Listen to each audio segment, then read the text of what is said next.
Okay, let's get into this real quick. I'm super excited about this particular detail, and here's what you need to know. We are going to be going through, let's get some applause here going on. Whoop, whoop, whoop, and we are going to be going through essentially what's happening with Social Security and also what's happening with, you guessed it, food stamps. Now, a lot of you are basically a little worried because the government shut down. I think it's like the third longest so far, catching up to the second longest. This is a situation where certain functions at the Social Security Administration are going to start to slow and then kind of shut down. I'm going to be going over quickly with you essentially those programs that are going to be problematic within the Social Security Administration. That way you just have a general understanding as to what to watch out for. Now, first one, benefit verifications and proof letters, proof of benefits, basically, for the most part, they're paused. If you have to request a letter from the SSA that you have benefits, if you want to get a loan, if you want to get a bank account, if you want to get this, that, whatever, ain't going to happen when it comes to those benefit verification and proof letters. However, just go to your online mysocialsecurity.gov website, go to your profile, and just print one from there. Not a big deal. Who cares? Whatever, should be fine. Next one. All right, earnings record corrections and updates, where you go and you say, hey, my earnings record actually included this job, this job, this job, and this job, and I don't see these 3 jobs in there. That's been basically considered a non-critical benefit adjustment class.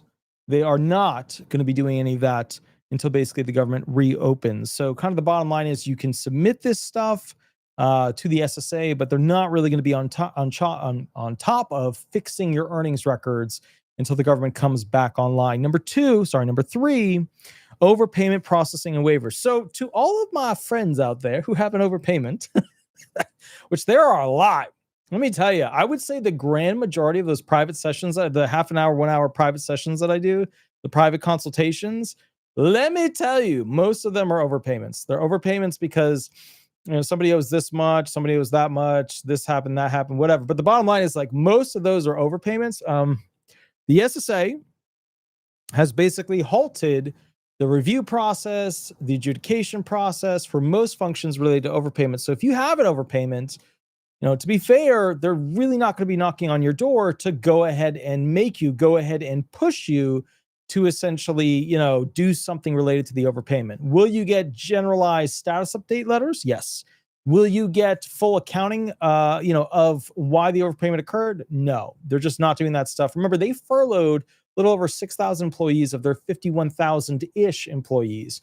Remember, they are like way beyond the 50-year low at this point. They just don't have enough employees at the Social Security Administration to do what they need to do. But again, Trump administration, push, fire, furlough, terminate, and basically retire as many individuals as possible because they want to go for small government. The Republicans are always talking about small government, which, to be fair, is an impossible thing because you have to compete with China and Russia, and they have big governments in themselves. But bottom line is, Trump wants a small government. He's doing what he needs to do to get a small government.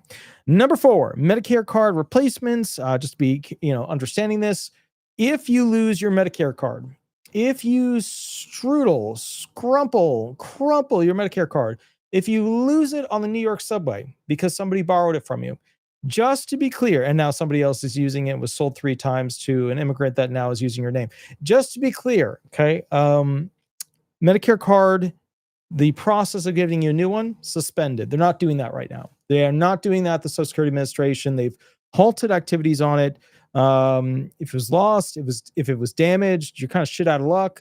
My recommendation is you can print a temporary card from Medicare.gov, or honestly, you can reach out to your Medicare Advantage group, your broker. They should be able to have a copy on file. So again, another thing real quick, if you don't have a status update on your Medicare, if you haven't checked in to see what's a great plan, do a tune-up. You can do a tune-up on your Medicare. Just call Chapter 339-226-6287. It's a free phone call. You don't have to pay them anything. Literally, it's 15 minutes, 20 minutes on the phone. But the bottom line is, at the end of the day, get a status update. What are your future medications? What are your future treatments? What are your future doctor appointments going to look like? Are you doing surgeries? Let them find a great plan for you. There's really no reason not to. And it's especially important to call right now because the level of fraud that occurred in the Medicare arena when it comes to doctors and the back office pay people, sending pay codes to Medicare to have them pay it, the fraud there was epic. 15 billion. Epic. All right. So just kind of keep that in mind. Next one, new applications and appeals. Just to be clear, initial claims, hearings, and evidence reviews for disability or retirement. They're a bit delayed due to staff shortages. They are occurring. I'm having all my hearings still on time. Judges seem a little bit crankier than normal. Oh, there's a big thing here, actually. This is brand new spanking news. Nobody's talked about this yet. So one of the big things that's happening with Social Security hearings is that the judges are required for disability hearings to explain where the vocational expert got all of their evidence, when it comes to how many numbers of jobs are available in the national economy, what types of jobs exist, to claim that the disabled person that's hoping to get benefits could potentially go and work at one of these jobs, right? So the vocational expert proffers jobs that, the judge says, any jobs in the national economy? Vocational expert goes, yeah, we got job 1, we got job 2, we got job 3, okay? Then from there, what happens is basically the vocational expert has like a whole big script now that they have to read as to where they got their data from, because they're not just relying on the DOT anymore, or, some of the basic manuals they've always been using. And so as a result, these vocational experts are now having to use 4 or 5 minutes of the time to just go through and talk about, oh, this is where they got the info, and this is how they did their calculation, and this is how they did their thing, and blah, blah, blah.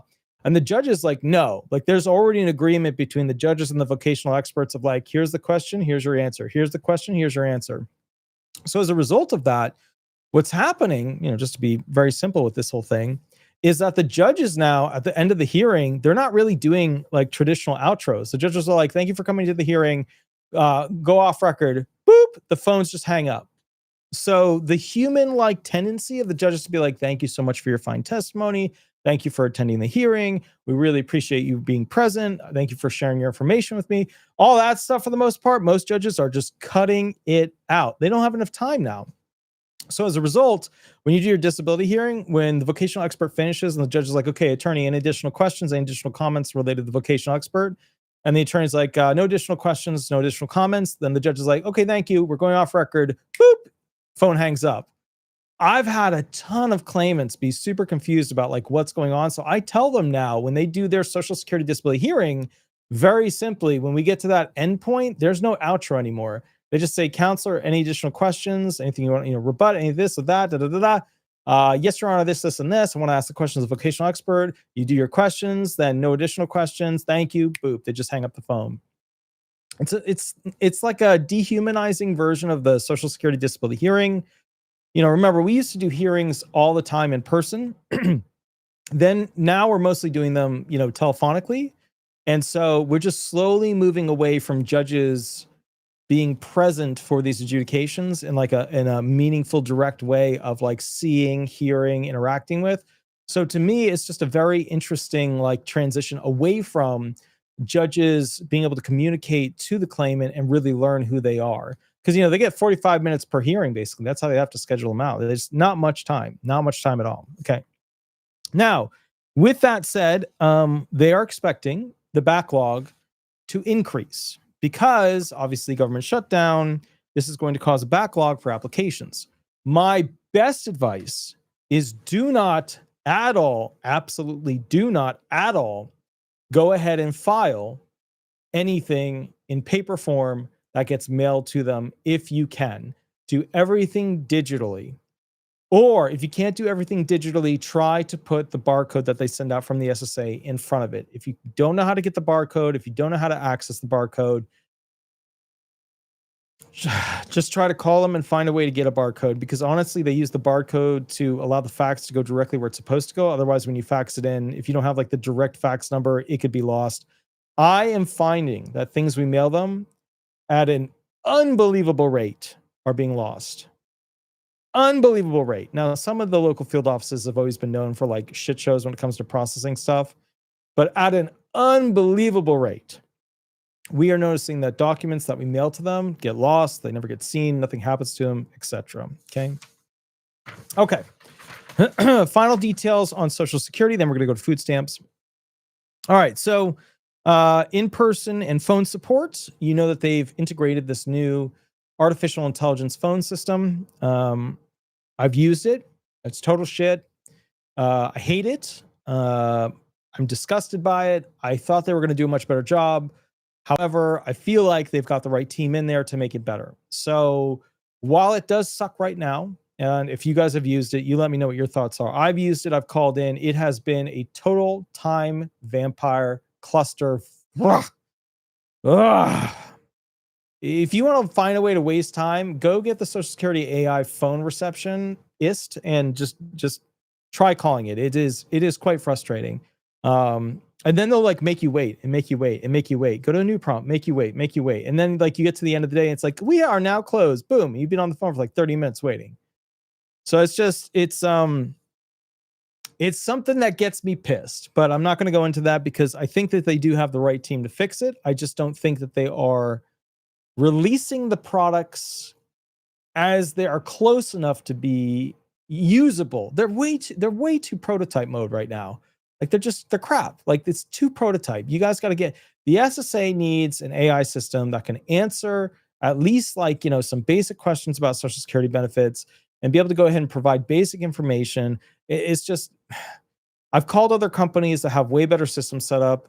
The SSA has to get this because if they keep reducing the amount of employees that they have at the SSA, I guarantee you the 800 number, you're just never going to be able to get a hold of them. It's just going to be too hard to call them. So bottom line is phone lines limited for the most part. Field offices are obviously closed to the public. You can't set an appointment for the most part. Some field offices I've heard are open for emergency situations, but is what it is. Okay. So you're just gonna have to use the online system as you can, or use your attorney who can access the back end ERE system. That's another thing during this whole like shutdown. If you're trying to like, get benefits for yourself and, try and work the system, good luck. Like if you don't have ERE access, electronic records express, like good luck. Even with ERE access, what's going on. You can upload documents directly into the file. You can go ahead and see what the last thing was, what they touched. You can see where things are updated. You can see where the case documents are at. You can see where the exhibits are at. But like, if you don't have access to that, like you just have your My Social Security, good luck. It is not running like a well-oiled machine right now. Next thing, cost of living adjustment. It's not going to be on time. It's going to be October. It's been delayed to October 24th due to Bureau of Labor Statistics, obviously, having data timing issues because of the shutdown.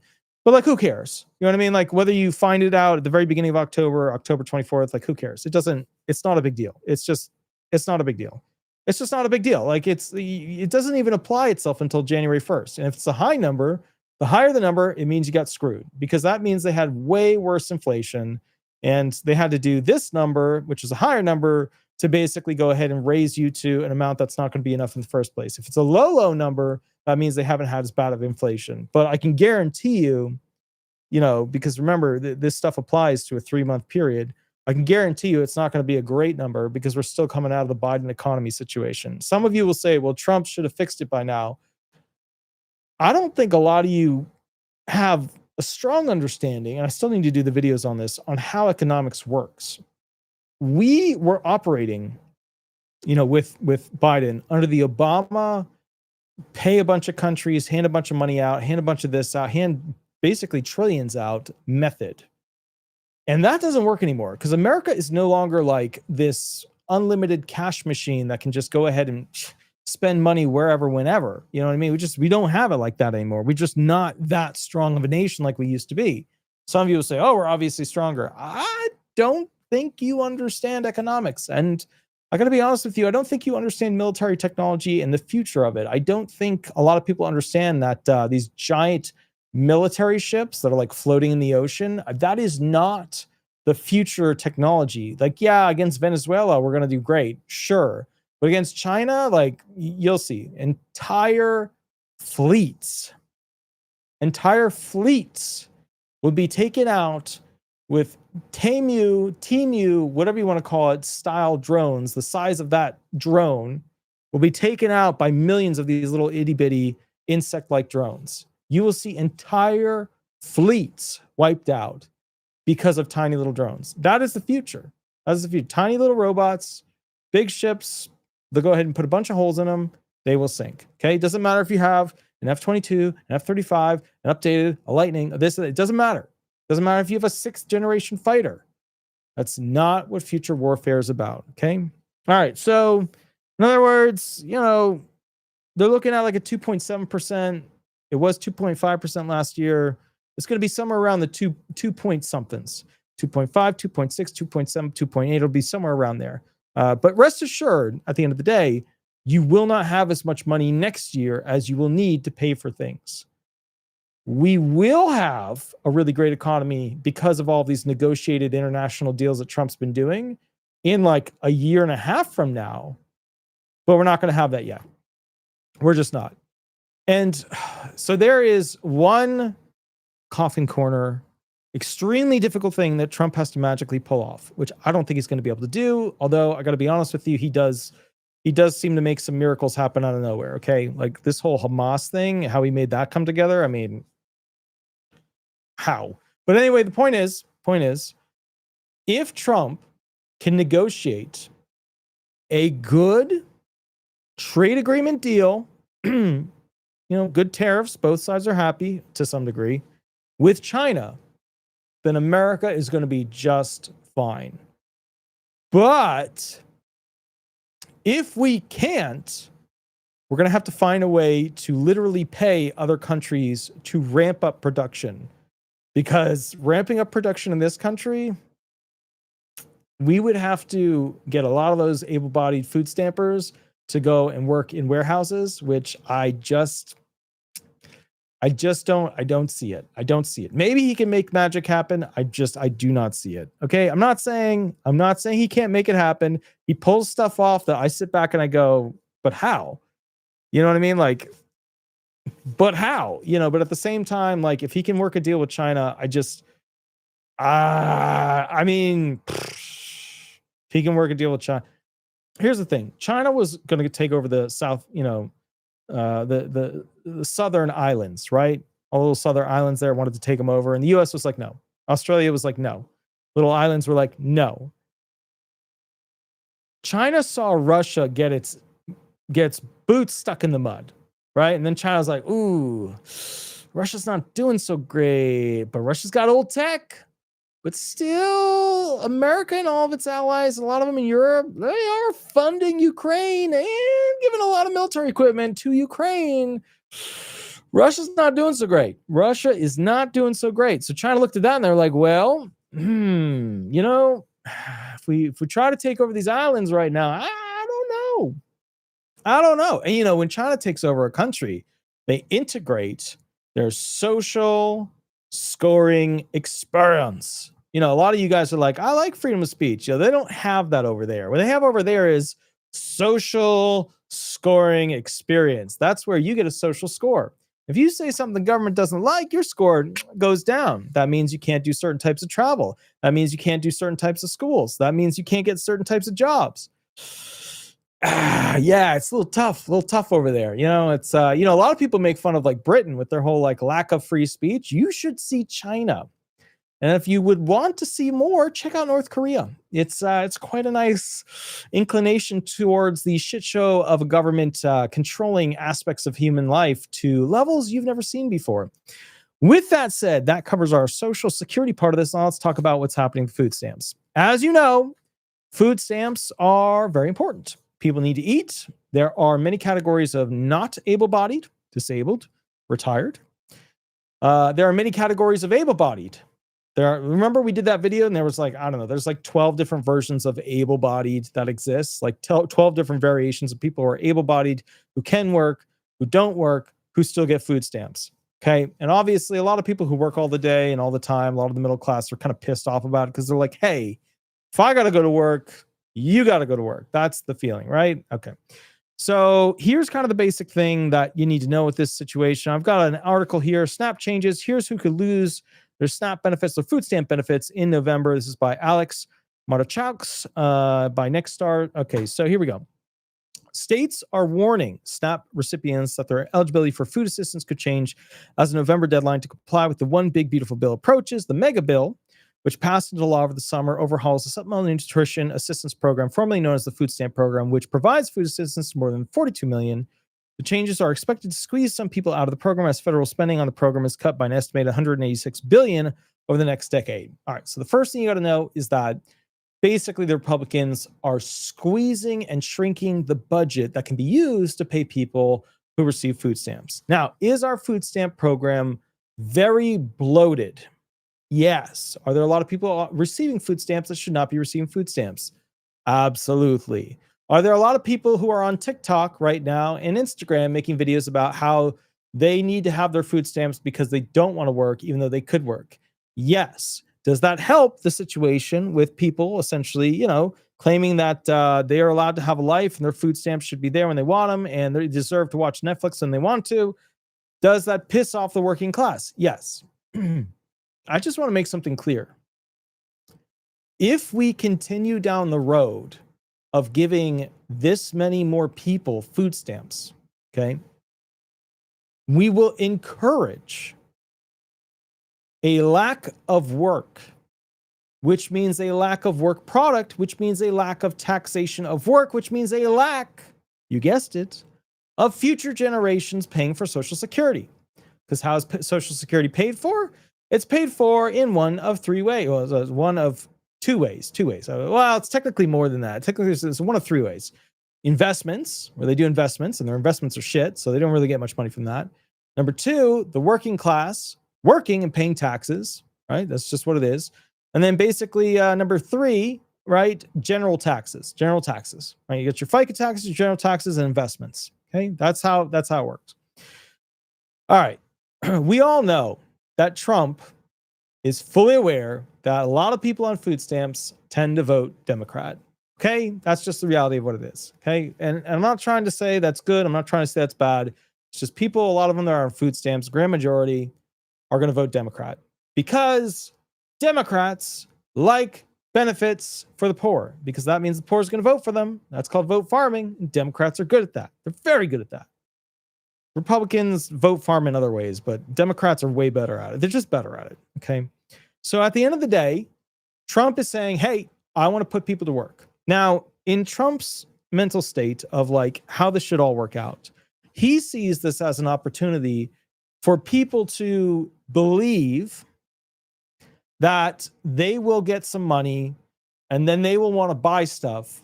And then capitalism will capture their heart. Wink, wink, wink. And then basically their heart, I don't know why I just did that. I just thought a heart would wink. I don't know why. I don't know why I wink that way. It might wink like this way, wink, wink. I don't know. So the point is, I'm not cool like that, by the way. I don't have like TikToks. I don't have a TikTok. I don't. I think we have somebody starting one for us. Wait, is TikTok? I don't know what TikTok is actually. I think it's the short videos. Point is, I don't have one of those. So the point is, sorry, I don't have an Instagram either. I think one of the new employees just got like started one, but like I don't have one. I just don't do that stuff. You know, when a lot of people are like, well, where are you on social media? Like I have a Facebook account. I don't really upload anything on it. I just use it for Facebook Marketplace to find shit that I need. That's pretty much it. I have no social life. I work all the time. I just work all the time. It's not a good life. So with that said, now that we've done a nice little assessment on what's going on in my head, Trump knows, okay, that in order for capitalism to work, people want to have to have a desire for a higher standard of living. And in order to be able to do that, they have to have the money to be able to buy that shit. What Trump doesn't realize is that the parents of the people who are receiving food stamps usually also receive food stamps. And there is a, historical, cultural existence of if one person receives food stamps, and the next generation receives food stamps, the next generation receives food stamps, then that push, that capitalism, I want to buy shit I don't need, but it's fancy and it makes me feel special, that push to have that life, that standard of living ain't there. Same thing happens with disability, especially in the SSI marketplace, supplemental security income. When you have a disabled parent, the disabled parent usually has, not usually, but a lot of the times, disabled children. A lot of times that'll happen. And to be fair, I mean, I've represented like, multiple generations.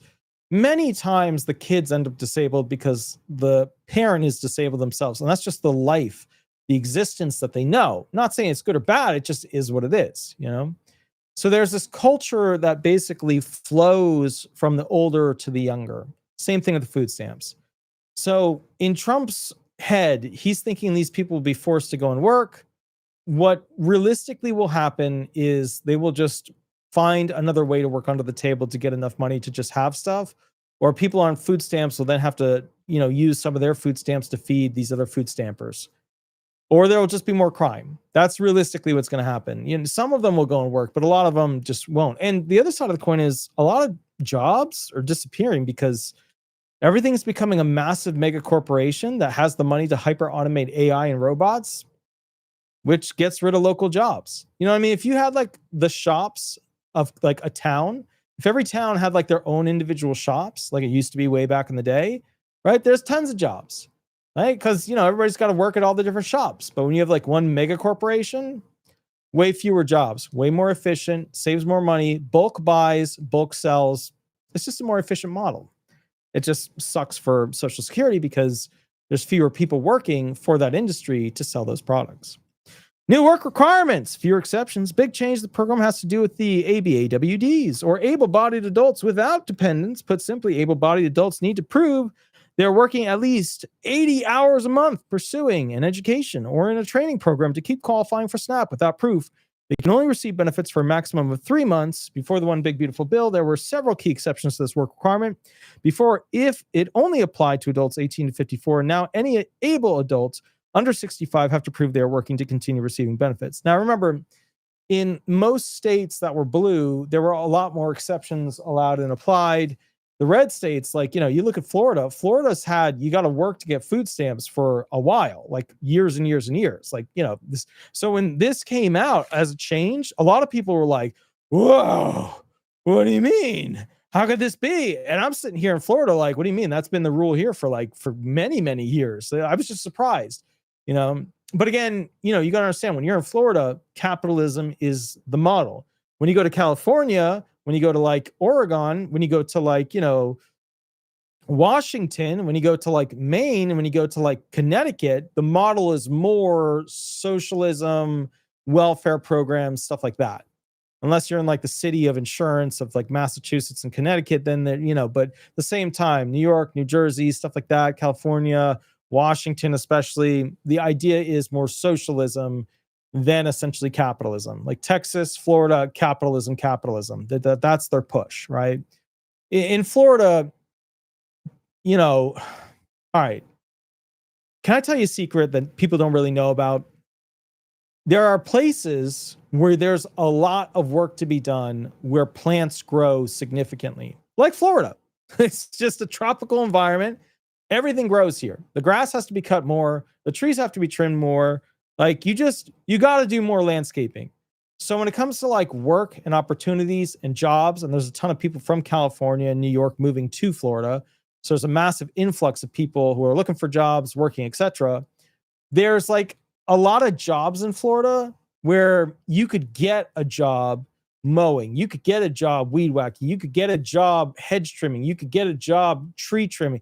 You could do these things. You know what I mean? Like there's jobs for people who don't have other skills. I guess that's what I'm saying. Now you go to like the deserty areas, right? Super deserty, super mountain areas, where they don't, spend a ton of money on water to go ahead and make like a tiny square of grass. There's not a lot of those jobs. So like one of the big problems that Trump is going to face with this is, okay, you have a bunch of people on welfare that shouldn't be on welfare. They are able-bodied. They are capable. They're already done with whatever education they're going to get. What do you do with them? If the jobs aren't there, if like that doesn't require much skill, doesn't require much learning time to do this job, if those jobs aren't there in that area, then they're not going to be able to work. You know what I mean? Because the jobs aren't going to be there to hire them to do stuff. It's just the way it is. That's all I'm saying. It's just the way it is. Okay.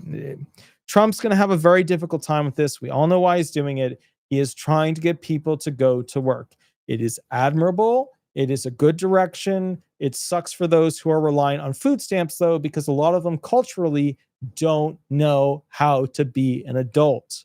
That's just the way it is. And, a lot of people blame them. They're like, why don't you just go get a job? Why don't you go do this? Why don't you go do that? If you had a parent that never taught you how to get a job, never taught you how to put a tie on, never taught you how to dress appropriately for those jobs, you know what I mean? And I'm not just talking like, I'm not trying to talk down to anybody. If you got a bunch of tattoos, a bunch of like multicolored hair, a bunch of like piercings, a bunch of like things implanted under your skin, if you have that kinds of stuff, there are lots of industries that want you. There are. But the problem is, if you culturally never learned, see, like this, I was having a conversation with my dad about this the other day, and he was talking about how some people, his professor taught him back in the day that some people don't know how to throw out trash. And he was saying that's absolutely ridiculous. How could this be? Everybody knows how to throw out trash. And I think the reality there is that there's some truth on both sides. You would see people throwing trash in a trash bin, therefore you should know to throw out trash. But a lot of people are not taught why you throw trash out in trash bin.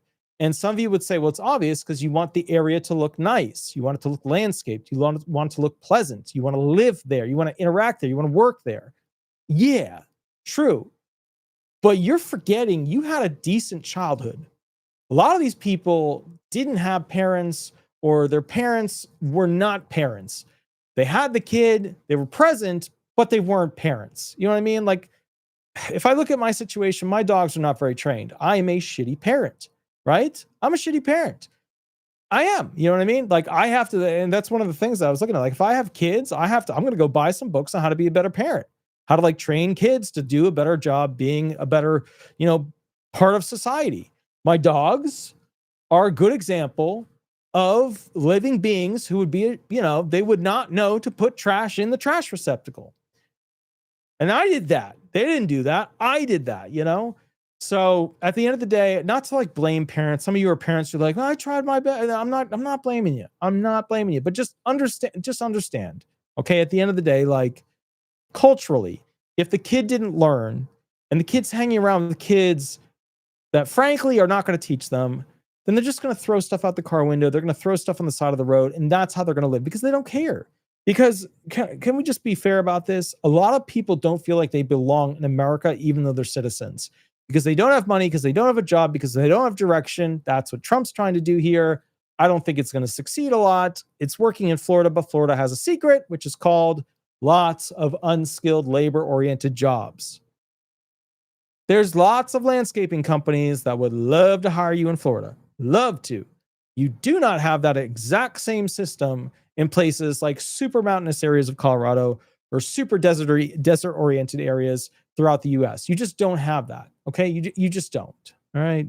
Not that I'm saying everybody should be given a chainsaw to go figure out how to take the tree down. You know what I mean? But like, I don't know. You got to understand, I grew up on a farm.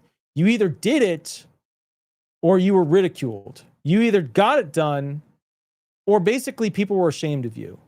Like if I didn't graduate from law school, I would have been a leper to my parents, especially my mom. I mean, my dad was a lawyer. He probably would have understood. My mom's Jewish. She would not have understood.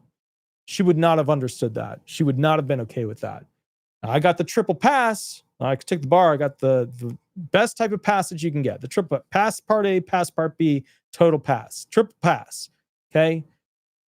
But I'm going to be honest with you. You know what I mean? Like there are people. All right. Final thought on this. I'm going to keep rolling with these food stamps. Heavy, high-level academia, doctorates for professionals, medical doctorates, legal doctorates, not just regular PhDs. Like that's low level. That's just a continuation of college. That doesn't mean you're like a hyper-intelligent individual. That just means that you're like plodding along, okay? Not that we shouldn't have that. We do love the PhDs. We give them hugs, we give them cuddles, but they are not professional degree level individuals, or they just never took it upon themselves to do those things, okay? Don't get me wrong. I love my PhDers. I love them. They're actually so fun to go have a burger with. You ever want to just sit down and like talk to somebody and be like, what'd you learn about? They're great for that. They're great for that. Hyper level professionals, like I like professional doctorates. They're not great. They're a little snobby. They're assholey. I don't even hang out with lawyers. I can't stand them. I shouldn't say that. I can't stand them. I never go to dinners with lawyers. Like the only lawyer I go to dinner with is my dad because he's interesting. I mean, he'll talk to me about aliens and government secrets and like places he worked and stuff like that. And you'd be amazed. You'd be amazed. You think you know what the military is, but my friend, you would be amazed. You'd be amazed. You ever get a chance? Go look up the greatest bleep up that happened within the past like decade or whatever. There were these like watches or bands that people would wear in the military to like track their steps, right? And what happened was they would wear these things even to like secret bases. And they had them in China, they had them all over the place. And the ironic thing was, like, when the data went public as to where everybody was walking and where everybody was like doing their steps and stuff, the crazy thing was that like all these government secret locations popped up on the internet, and everybody was like, oh, that's where it is. It was just anyway, it doesn't matter. That was an interesting one though. All right, let's keep reading. So bottom line is this: parents who were responsible for a dependent under 18 also used to be exempt from the work requirements, but now an exemption only applies to adults responsible for a dependent under the age of 14. I have a question for you guys, because I grew up on a farm. Like when I was 8 or 9, around that area, I was doing farm functions. You know what I mean? I was doing stuff. We had rock parties where we'd go up and down the fields and not listen to rock music, but we'd take the rocks and we'd throw them basically all the way over on the fence, on the wall of rocks that we'd built on the side of the paddocks. You know what I mean? Those were rock parties. They were not fun rock parties, but we did them. And if you go look at the horse farm, Marble Mountain Horse Estate, you'll see a ton of rock walls all over the damn place when I'm like working on stuff. Like, I mean, grass is growing out of them, but like that was my childhood. My childhood was being on a rock gang thing where I had to like basically walk up and down the paddocks and pull the rocks. I still do it today, actually. I just do it with a zero turn now. But Jess D, thank you for the $10 donation. That's absolutely amazing. Let me go ahead and let me put a big heart on there. That's awesome. So I have a question for you guys, because I am curious. I am curious a little bit with this one. Can you tell me, do you feel like 14-year-olds should be able to go out and potentially find a job?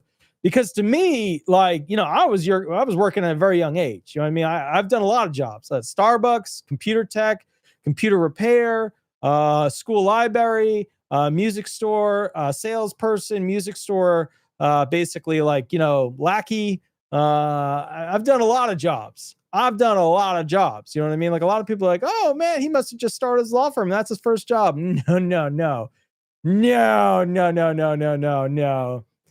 sir. No, I've done a lot of jobs. I have probably at some point, if you're older, served you coffee somewhere. I can assure you of that. I'm very, very likely. If you went to Boston, I probably served you coffee somewhere. Let me tell you. But do you feel like a 14-year-old should go ahead and, do some work? I do. I did it. You know what I mean? Like I did it. Some people are like, no, that's child labor. That's horrible. I don't think that's wrong. I think kids should get internships. I think they should work. I think they should understand, customer interaction, customer appreciation, product sales, how to, basically do basic accounting. I think they should do all that stuff. I mean, to me, you know what I mean? Like maybe not electrical work, maybe not electrical work, but you know what I mean? Maybe not moving blades. And maybe mowing, mowing I think is fine. Like I was mowing younger than that. I was mowing I had a wheel horse that was old when we got it. There's a video somewhere in all the videos of me driving that thing down. We actually retired it like 4 or 5 days later because it was so dangerous. They put the controls for where you sit on this rider mower directly in between your legs, and you have the drive controls right there. So every time it had like a big old like arm with a giant knob on the top, every time you would try to like get off and on it, your foot would hit it out of neutral into first, and the thing would just take off. It was such a dangerous machine. I miss those. I miss certain death machines because they were so clearly poorly designed. It's just true. But I mean, look, I don't know. I think there should be a job market where people that are 14, 15, 16 should be able to go ahead and maybe get some experience. I don't know. Maybe you guys think, and some of you guys are like, no, that's way too young. Have you seen young people that are 15, 16, 17, 18 years old? Have you seen how advanced they are now? I was like wearing wind pants and like shitty shoes. Like, I had a bowl cut. These kids now are like, rocking out like nice clothing. They dress better than me. I'm watching this. I'm just like, how in the hell? I think I just tore my seat, but it's just the pants with it's like the little zipper thing on the back where the wallet goes. I think like, I don't know. The kids are just so much more advanced now. When I was growing up, like if I showed you pictures of me at that age, you'd be like, oh, wow, that's That is a deficient child. That is not a special in a good way kind of kid right there. What happened to that kid? It was different back then. You know what I mean? Like that's like I'm defining how somebody defined me when I showed them those pictures. Like that's why it's upsetting to me. I was like, who do you think you are? But that's how it was. We had wind pants and wind shirts. You know what I mean? We didn't know what the hell we were doing. We were kids. Our dads and moms told us do this, this, this, and then we did it. And then we went out to play, and eventually they would find us. You know what I mean? I don't know. We had I don't know. It was different. You would run away, except it wasn't running away. It was just going out and playing. It was different. I don't know. I don't know. It's just, I don't know. Like I look back I see kids now on Facebook shorts and YouTube shorts. Those kids are like dancing in unison at Cirque du Soleil levels. I'm like, how in the hell did you do that? That is just mind blowing. Anyways, point is, I don't think that that's wrong. Some of you believe a child should be 32 before they start working. I don't get that either.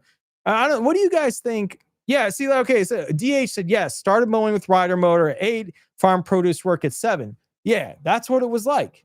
You had to do stuff. You know what I mean? Like when your dad went out, you did stuff with him. When you had to hold the light, you did stuff with him. When mom needed stuff done in the house, you had to wipe the boards, right? We call them moldings now.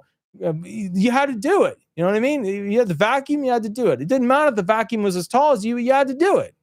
I don't think 14 I don't think it's. Now look, there's another side of this, which is that the work environment out there, everything's super dangerous now.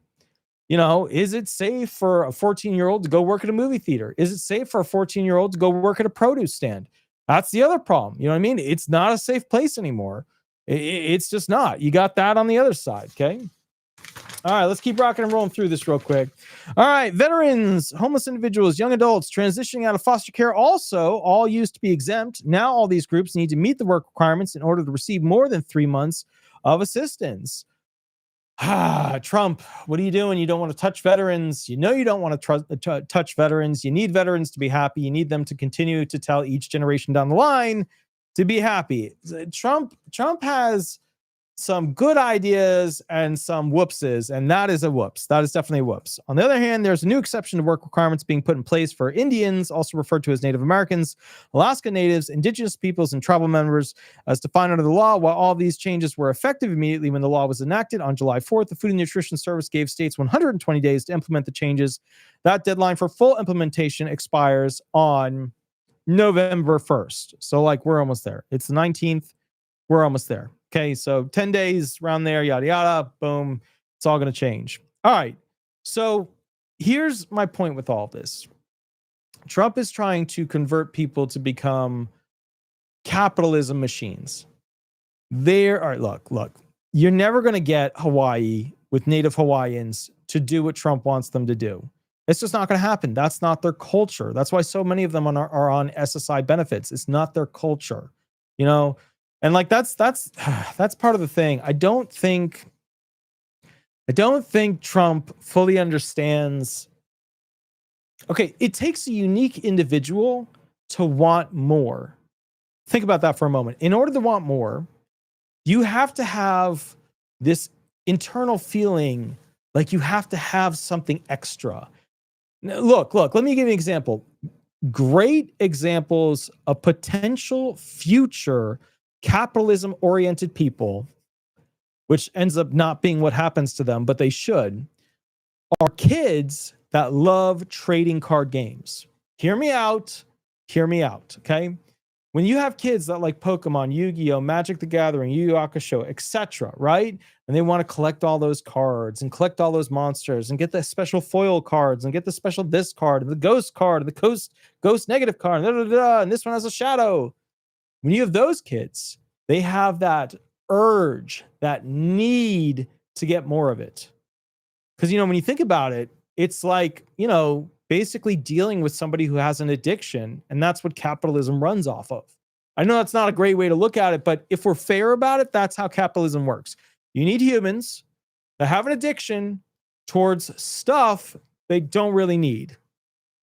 That's capitalism, right? It's trading card games. I gotta buy this pack. I gotta get that card, right? Guitarists, I gotta buy this guitar. I gotta buy that guitar, right? Car guys, I gotta buy this car. I gotta upgrade that part. I was gonna say women and dresses, but I'm not gonna go there because it's like I'm gonna get shit for it. Point is this, okay? Have you guys ever seen women with shoes, like when they have an addiction to shoes? I have never seen closets so filled with shoes. I didn't even know there were ways to stack shoes like that. Did you know that they have ways now where you like intercross them and then they all hook together? It's like a whole, I mean, I didn't even realize. I didn't know. I just didn't know. The organizers that exist now are at a totally different level. Like when I grew up, there was a bar across your like bedroom closet. You hung stuff on that. Whatever else you had went on the floor. That was it. And then you got a shelf, right? The shelf was up top above the bar. And then you got a shoe organizer on the bottom. And then you got special hangers that did belts and pants and blah, blah, blah, blah, blah. You know, now it's a totally different game. Totally different. But the point is, capitalism is people with an addiction to collect shit that they don't need. Trump is trying to make food stamps go away to create people who have a stuff addiction. The only problem is, how do you convince a kid who loves playing video games all day long, right? That needs to go work and that his food is not going to be covered or her food is going to be covered. And remember, it's not just video games on the computer, it's video games on the phone now. These phone video games are highly addictive, highly addictive. My point to you is this: I don't think Trump understands what he's competing against when it comes to these individuals having that addiction to want nicer stuff. Now, look, a lot of people, it's not hard to sell. If you said to somebody who lives in the, like, you know, like you could call it whatever you want, inner city, the bad part, the ghetto, the whatever, right? You know, because remember, what's interesting is in this country, the ghetto is like one type of area. When you go to like Europe, the ghetto is another type of area. And the ghettos in Europe where like the Jewish people, you know, with what happened, when the Jewish people took over those areas, they made them super ultra luxury areas. So it's interesting because the ghettos in Europe, a lot of the ghettos in Europe are like the super high end areas, whereas the ghettos in America are like the super low end areas. So there's no innovation there, no updates. Everything's destroyed. Nothing's upkept. It sucks. The electrical grids are shit, you know? But what's interesting about this is that if you said to somebody who lived in like a really bad area, hey, guess what? Wouldn't you love to live on the beach? They'd be like, yeah, sure. But to afford living on the beach, you have to work basically, let's just say 11-hour to 12-hour days, Monday through Friday. Then the person would be like, you know, my video games, I got to play them, you know, for like 8 hours a day at least. You know what I mean? It's not going to work. And I think that's what Trump is going to run into. He's going to run into kids who, instead of choosing safety, instead of choosing money, instead of choosing like that world where you feed into capitalism, it's, you know, he's running into people who don't value stuff in the same way. You know, if you look, if you buy somebody a video game, okay, and they have the video game and they have the console and they have electricity and they have food, and their rent is what it is, a Section 8 or whatever, man, they ain't going nowhere. They don't want to do other stuff. They're not going to try to do other stuff. They're not trying to like impress the family by doing a whole holiday brunch, buying a bunch of presents for Christmas. They don't give a about that. They don't care. They've got their video game. You know what I mean? I think Trump is going to run into a little bit of an issue with that. I'm just thinking. I'm just saying. Okay, I you know, it is what it is. All right. So as a result, the big beautiful bill, it mirrors a lot of what we already have in Florida. It works in Florida. It's not going to work in a lot of states. In these hyper blue states, you know, Washington, California, New Jersey, New York. Although New Jersey and New York may be going red, you never know. They actually almost did that with the last election. What I think is happening is, to be fair, like with these super blue states, these super left states, culturally, the kids have grown up on a welfare society. And so when the parents were from that and they're from that, you'd have to get some sort of other parent in there to get them to be where they need to be at. And to be fair, a lot of these kids are unsuccessful with working because they've never had anybody really telling them what to do during every minute of the day that they're working. That to them is like this, like, how could you? How dare you? Oh my goodness. And it's tough. You know, like a lot of people don't think of their side of it, which is like they've never had structure. So the structure to them immediately thrown into a job, like it's culture shock. It's like PTSD to them. It's out there. It's not easy. So I think, you know, okay, so Light of the Moon. Why am I wrong about President Trump? You tell me. Why am I wrong about President Trump? I think Trump, look.